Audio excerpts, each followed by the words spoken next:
কিস্তিতে টাকা না ওয়ান আমি বিপদের মধ্যে পড়ছি গোলামের ঘরে গোলামের টাকা না দিয়া গেছে গা বাজারও ওয়ান আমি কি করবো কিরে এটা জুতির মা দৌড়টা দিছে না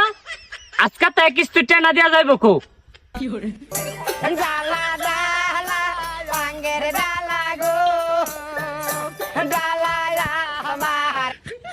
এই জুতির মা তোমার 3 সপ্তাহ টাকা বাকি আছে এই সপ্তাহ নিয়া 4 সপ্তাহ টাকা আমার কাছে নিয়ে আসো আসসালামু আলাইকুম কিস্তিওয়ালা ভাই কেমন আছেন এই বেয়াদব মহিলা ব্যবহার তো ভালাই করেন মোর কথার করে জবানে ঠিক থাকে না এই সপ্তাহ না এই সপ্তাহ এমনি টিয়া ঘুরান করে মাইনছে তো আপনারা হুদো দিছুস কি কয় না সারা দেশের ফেসফুস লাগাইলেন আসলে আপনি একটা জগরাটি মহিলা আমার টাকাটা নিয়া এখন আসেন এ তুবাস কিস্তিওয়ালা ভাই আপনি কেমনে এই কথাটা কইলেন আপনি দেন তো সারাটা গ্রাম জুড়া জুতির মার মতো একটা সৎ মাইয়া আসেনি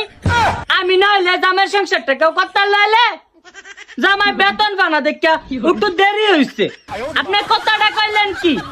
আপনাকে তো আমি খারাপ কিছু বলি নাই আপনাকে ফোন দেই আপনি ফোন রিসিভ করেন না খালি ব্যস্ত কয় বেটার লগে কথা কোন আপনার বাড়িতে এসে 2-1 বার খুঁজে গেলাম আপনারা তো পাইলাম না এইভাবে কি মানুষ কিস্তির টাকা ঘুরায় আনার বেলা তো বাপ জান ডাইকা দুলাভাই ডাইকা আব্বা ডাইকা টেড়া আনছেন অন টেড়া দেন না করে আপনি বকা দেন আর যাই করেন আমি কিন্তু রাগ করছি না তবে একটা কথা কইম মনে কিছু নিয়েন না আপনার লাল শার্টটা কইলাম আমার জবর ভালো লাগছে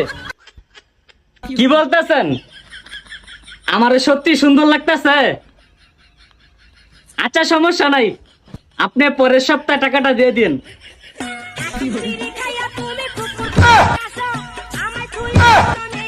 কি করে